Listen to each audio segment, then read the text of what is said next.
নমস্কার, সময় কলকাতায় আপনাদের সকলকে স্বাগত। খেলা হবে নিয়ে আমি বৃষ্টি রয়েছি আপনাদের সঙ্গে। আর শুরুতেই যে খেলার খবরে চোখ রাখবো, প্রথম দিনের ব্যাটিং বিপর্যয়ের পরেও অজিদের দুর্মুশ করে 295 রানে পার্থ টেস্ট জিতে নিল ভারত। ভারতের দেওয়া লক্ষ্য তাড়া করতে গিয়ে মাত্র 238 রানে গুটিয়ে গেল প্যাট কামিন্সের দল। এই জয়ের ফলে ভারত এক কদম এগিয়ে গেল বিশ্ব টেস্ট চ্যাম্পিয়নশিপের দিকে। অস্ট্রেলিয়ার মাটিতে দাঁড়িয়ে অস্ট্রেলিয়াকেই হারালেন যশপ্রীত বুমরারা, তাও অজিদের পয়মন্ত মাঠ পার্থে। বল হাতে বুমরা, সিরাজ এবং ব্যাট হাতে যশস্বী, রাহুল, বিরাটদের তাণ্ডবে গুঁড়ো হয়ে গেল ক্যাঙ্গারুদের পার্থে অপরাজেয় থাকার অহংকার। এই মুহূর্তে আমাদের সঙ্গে টেলিফোনে রয়েছেন আমাদের প্রতিনিধি অর্কজ্যোতি বন্দ্যোপাধ্যায়। অর্ক, আমরা দেখেছিলাম প্রথম দিনে কিন্তু ব্যাটিং অর্ডার খুব একটা ভালো ছিল না, যেটা তুমিও দর্শকদের বুঝিয়েছিলে যে বোলিং অর্ডারের দিক থেকে অনেকটা পিছিয়ে ছিল ব্যাটিং অর্ডার, কিন্তু সেখান থেকে দাঁড়িয়ে 295 রানে পার্থ টেস্ট জিতে নেওয়া টিম ইন্ডিয়ার, সেটা কিন্তু ঐতিহাসিক জয় বলা চলে। একদমই একদমই দেখো বৃষ্টি, পরপর দুবার তোমার ওয়ার্ল্ড টেস্ট চ্যাম্পিয়নশিপে যে দল খেলে সেই দলের মধ্যে যে টেস্ট ক্রিকেটে পটেনশিয়াল রয়েছে এই কথা তো বলাই বাহুল্য। তো আমরা যদি দেখি তাহলে দেখো একটা নিউজিল্যান্ডের বিরুদ্ধে ঘরের মাঠে একটা ভরাডুবি, হ্যাঁ সেটা একটা আনফরচুনেট ইনসিডেন্ট ছাড়া আর কিছুই বলে কিন্তু যে ছিল না, সেটা প্রমাণ করে দিয়েছে হচ্ছে বর্ডার গাভাস্কার ট্রফির এই ফার্স্ট টেস্ট অর্থাৎ পার্থ টেস্ট। কোন পার্থ? যে পার্থে অস্ট্রেলিয়া নিজেদেরকে অপরাজেয় বলে এতদিন দাবি করে এসছে। কোন পার্থ? আমি বারবার করে বলেছি যে পার্থে নামার আগে যে ওদের যে একটা মেন্টাল যে ওয়ার, সেখানে কিন্তু বারবার আমরা দেখেছি যে অস্ট্রেলিয়ান এক্স প্লেয়ার তারা কখনো রিকি পন্টিং থেকে শুরু করে যারা এক্স প্লেয়ার রয়েছে, ক্যাপ্টেন রয়েছেন, তারা বারবার কিন্তু পোক করে গেছে ইন্ডিয়ান প্লেয়ারদের। তারা বলেছেন যে তোমার যশস্বী জয়সওয়াল বা ভারতের যে তরুণ ব্রিগেড, সেটাকে নিয়ে বারবার করে প্রশ্ন উঠেছে। কিন্তু ক্রিকেটটা যে 22 গজের খেলা, কোনো প্রি প্রেডিকশন তার জন্য খাটে না, সেটা কিন্তু আবার প্রমাণ করে দিল যশপ্রীত বুমরার ভারত। দেখো রোহিত শর্মার অনুপস্থিতিতে ভারত টেস্ট সফর শুরু করেছে অস্ট্রেলিয়ায়।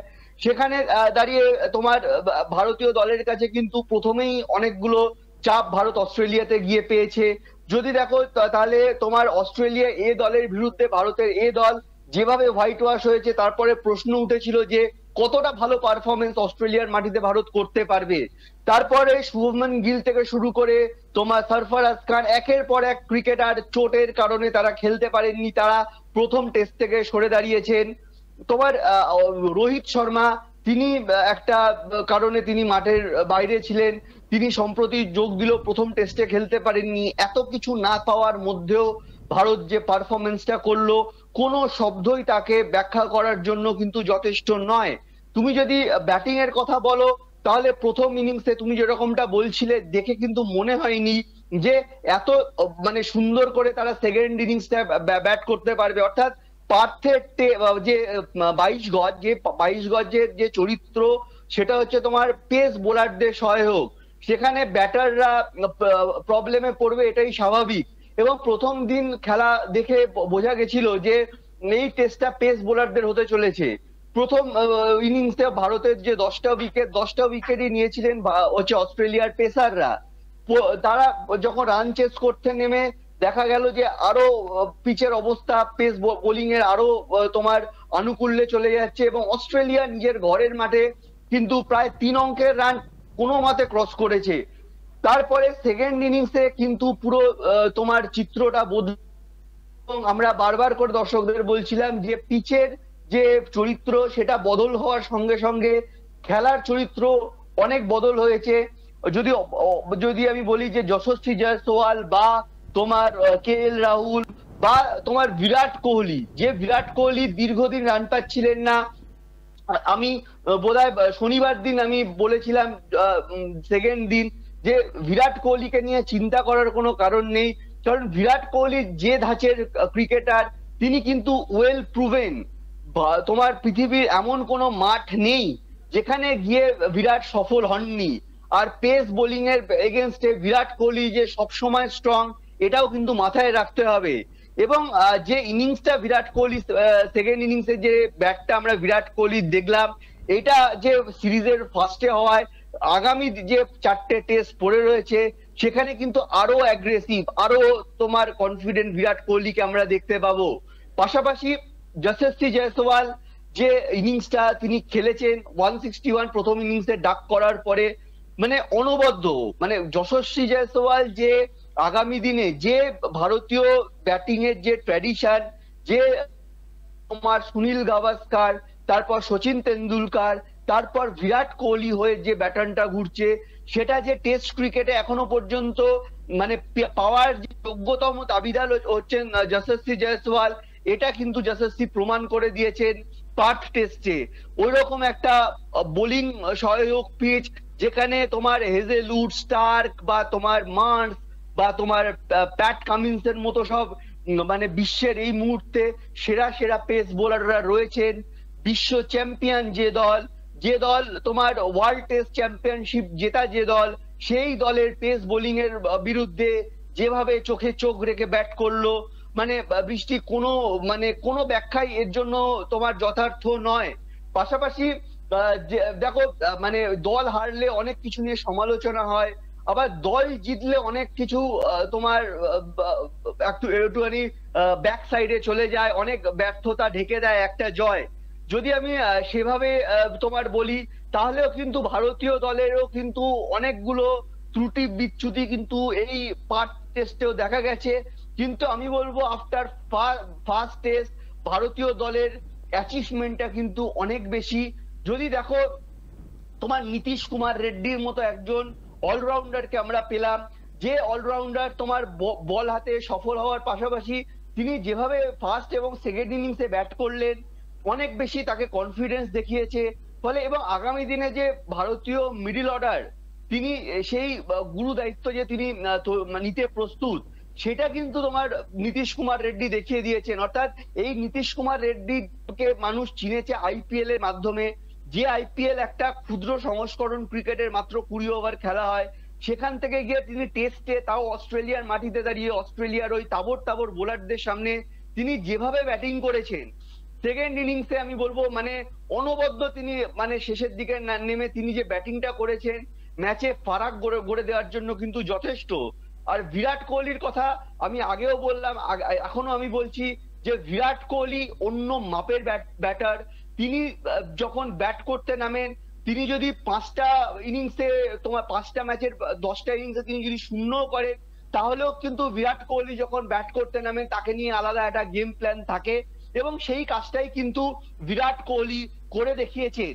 এবং পাশাপাশি আমি যদি বলি ভারতীয় বোলারদের কথা, অর্থাৎ দেখো প্রথম দিন যখন একমাত্র ওয়াশিংটন সুন্দরকে দলে রাখা হয়েছিল, তোমার রবীন্দ্র জাদেজা বা তোমার অভিজ্ঞ কোনো স্পিনার দলে রাখা হয়নি, বা তুমি যদি বলো যে কোনো এক্সপার্ট স্পিনার দলে না রেখে যখন দল গঠন করা হয়েছিল, তখন কিন্তু প্রশ্ন উঠেছিল। কারণ উল্টো দিকে যেখানে ন্যাথান লিও রয়েছে, যার বল সেকেন্ড ইনিংসে আমরা দেখছিলাম টার্ন করছিল, সেখানে দাঁড়িয়ে ভারতীয় পেসাররা কি করতে পারবে এটা নিয়ে বিভিন্ন জল্পনা চলছিল। সেই জল্পনাতেও কিন্তু জল ঢেলে দিয়েছেন হচ্ছে তোমার মোহাম্মদ সিরাজ বা তোমার জসপ্রীত বুমরা বা নীতিশ কুমার রেড্ডি বা এই সিরিজে ডেবিউ করা হর্ষিত রানারা। এবং মানে তোমার জসপ্রীত বুমরা তো তোমার এই ম্যাচের অধিনায়ক ছিলেন, এবং যথাযথভাবে তিনি অধিনায়কের যে দায়িত্ব সেটা তিনি পালন করেছেন। তোমার মোহাম্মদ সিরাজ, যিনি তোমার এখন এত মানে টেস্টে দলে তোমার এখন এত বোলার রয়েছেন, এত তোমার নিউ কমার্স রয়েছেন, আকাশদীপ রয়েছেন, বা সামি এখন সুস্থ হলে মোহাম্মদ সামি রয়েছেন, প্রসিদ্ধ কৃষ্ণাকে নিয়ে যাওয়া হয়েছিল তোমার এ টিমের হয়ে খেলতে, প্রসিদ্ধ কৃষ্ণা রয়েছে। ফলে এত রকম ভ্যারিয়েশন ভারতীয় পেস বোলিং অ্যাটাকে রয়েছে, সেখানে দাঁড়িয়ে নিজেকে প্রমাণ করার জন্য কিন্তু মোহাম্মদ সিরাজও একটা তোমার প্ল্যাটফর্ম খুঁজছিল, এবং পার্থ টেস্টে কিন্তু সিরাজও যথেষ্ট ভালো বোলিং করেছেন। আমরা দেখলাম যে সেকেন্ড ইনিংসে একটা দিকে যখন ট্রভিস হেড তিনি যখন হাল ধরেন, উল্টো দিকে স্টিভ স্মিথ তো কিন্তু সেই রকমই ব্যাটার, যিনি এই টেস্টের এইরকম প্ল্যাটফর্মে বা ওডিআইতে একা ম্যাচের একদম রং বদলে দেওয়ার ক্ষমতা রাখে।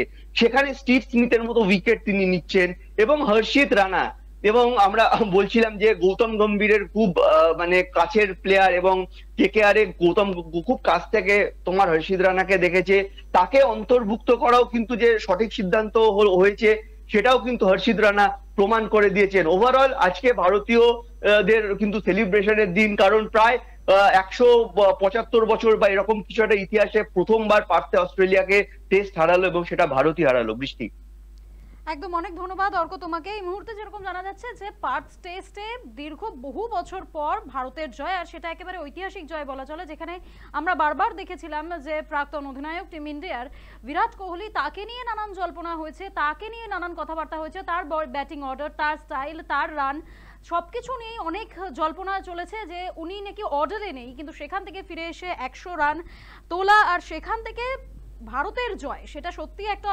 ঐতিহাসিক জয় বলা চলে। এছাড়াও এই যে জয়, সেই জয় কিন্তু বিশ্ব টেস্ট চ্যাম্পিয়নশিপে অস্ট্রেলিয়ার ভারতের দলকে আরো এক কদম এগিয়ে দিয়েছে, কারণ অস্ট্রেলিয়ার মাটিতে দাঁড়িয়ে অস্ট্রেলিয়ার দলকে হারিয়ে আসাটা কিন্তু মুখের কথা নয়। সেখানে যেটা ইন্ডিয়া টিম করে দেখিয়েছে, আর তারপর এখন সামনেই বিশ্ব টেস্ট চ্যাম্পিয়নশিপ, সেদিকে ভারতের দল আরো এক কদম এগিয়ে গেল, সেদিকেও নজর থাকবে। প্রিমিয়ার লিগে অপ্রতিরোধ্য লিভারপুল রবিবার সাউদাম্পটনকে হারিয়ে ম্যানচেস্টার সিটির সঙ্গে ব্যবধান বাড়ালো আর্নে স্লটের ছেলেরা। হাড্ডাহাড্ডি ম্যাচ পিছিয়ে পড়েও 3-2 গোলে জিতল অল রেডরা। জোড়া গোল করলেন মোহাম্মদ সালাহ। সেন্ট ম্যারি স্টেডিয়ামে ম্যাচের প্রথম গোলটি করে লিভারপুল। 30 মিনিটের মাথায় সাউদাম্পটনের ডিফেন্ডারের ভুলে বল পেয়ে যান ডমিনিক সোবোলজাই। গোল করতে ভুল করেনি হাঙ্গেরির মিডফিল্ডার। 12 মিনিটের মধ্যে সেই গোল শোধ করে দেন সাউদাম্পটনের অ্যাডাম আর্মস্ট্রং। প্রথমার্ধের শেষে খেলার ফলাফল ছিল 1-1। দ্বিতীয়ার্ধের শুরুতে খেলার গতিবেগের বিপরীতে এগিয়ে যায় আয়োজকরা। গোল করেন ম্যাথিউস ফার্নান্ডেস। 65 মিনিটে দলকে সমতায় ফেরান সালাহ। এই গোলের ক্ষেত্রে যদিও ভুল ছিল সাউদাম্পটনের গোলরক্ষক। 83 মিনিট পর্যন্ত খেলার ফল ছিল 2-2। একটা সময় মনে হয়েছিল পয়েন্ট খোয়াতে হবে লিভারপুলকে। সেই পরিস্থিতি থেকে দলকে উদ্ধার করেন বহু যুদ্ধের নায়ক সালাহ। বক্সের মধ্যে বল ক্লিয়ার করতে গিয়ে হাতে বল লাগান সাউদাম্পটনের উকিনারে সুগাওয়ার। পেনাল্টি পায় সফরকারী দল। এছাড়াও পেনাল্টি থেকে গোল করতে ভুল করেনি মিশরের তারকা। শেষ পর্যন্ত 3-2 গোলে জিতে মাঠ ছাড়ে লিভারপুল। এই জয়ের ফলে 12 ম্যাচে 31 পয়েন্ট নিয়ে লিগ শীর্ষে লিভারপুল। 10টি ম্যাচে জয় পেয়েছে তারা। একটি করে ম্যাচে ড্র এবং হারেরও মুখ দেখেছে। সেখানে দ্বিতীয় স্থানে থাকা ম্যানচেস্টার সিটির পয়েন্ট 12 ম্যাচে 23। দুই দলের মধ্যে পয়েন্টের ব্যবধান 8। লিগের শেষ 3 ম্যাচের সবকটিতেই হেরেছে সিটিজেনরা। কোচ হিসেবে ম্যানচেস্টার ক্লাবের দায়িত্ব নেওয়ার পর এই প্রথম এই অভিজ্ঞতার সাক্ষী থাকতে হলো পেপ গুয়ার্দিওলাকে। সমসংখ্যক ম্যাচে 22 পয়েন্ট পেয়ে তৃতীয় স্থানে রয়েছে চেলসি। কোচ বদলেও ভাগ্য বদলালো না ম্যানচেস্টার ইউনাইটেডের। ধারাবাহিক ব্যর্থতার জন্য কোচের পদ থেকে এরিক টেন হ্যাগকে সরিয়ে দিয়েছে রেড ডেভিলরা। তারপর পাকাপাকিভাবে দলের দায়িত্ব নিয়েছেন রুবেন আমিরিম। রবিবার ইংল্যান্ডের ক্লাবে সফর শুরু করেছেন 39 বছরের পর্তুগিজ কোচ, কিন্তু নতুন ক্লাবের শুরুটা স্মরণীয় হলো না। খাতায় কলমে দুর্বল ইপসউইচ টাউনকে হারাতে পারল না তার নতুন দল। খেলা শেষ হয়েছে 1-1 গোলে। ইপসউইচের ঘরের মাঠে শুরুটা দুর্দান্ত করে ম্যানচেস্টার ইউনাইটেড 2 মিনিটের মধ্যে গোলের খাতাও খুলে ফেলেন। বিপক্ষের 2 ডিফেন্ডারকে পরাস্ত করে ক্রস করেন আমাদ দিওলো। সেই বলকে জালে জড়িয়ে দেন মার্কোস রাশফোর্ড। 1-0 গোলে এগিয়ে যায় ইউনাইটেড, যদিও সেই ব্যবধান ধরে রাখতে পারেনি তারা। বিরতির কয়েক মিনিট আগে বাপায়ের নিখুঁত শটে গোল করে আয়োজক দলকে সমতায় ফেরান হাচিনসন। দ্বিতীয়ার্ধে কোনো দলই এই গোলের দেখা পায়নি। শেষ পর্যন্ত 1-1 গোলে শেষ হয় ম্যাচ। এই ড্রয়ের ফলে 12 ম্যাচে 16 পয়েন্ট পেয়ে লিগ তালিকায় 12 নম্বরে রইল ম্যানচেস্টার ইউনাইটেড। খেলা হবে এখনকার মতো এই পর্যন্তই। খেলার দুনিয়ার অন্যান্য খবর জানতে চোখ রাখুন সময় কলকাতায়। সময় বলবে সময়ের কথা।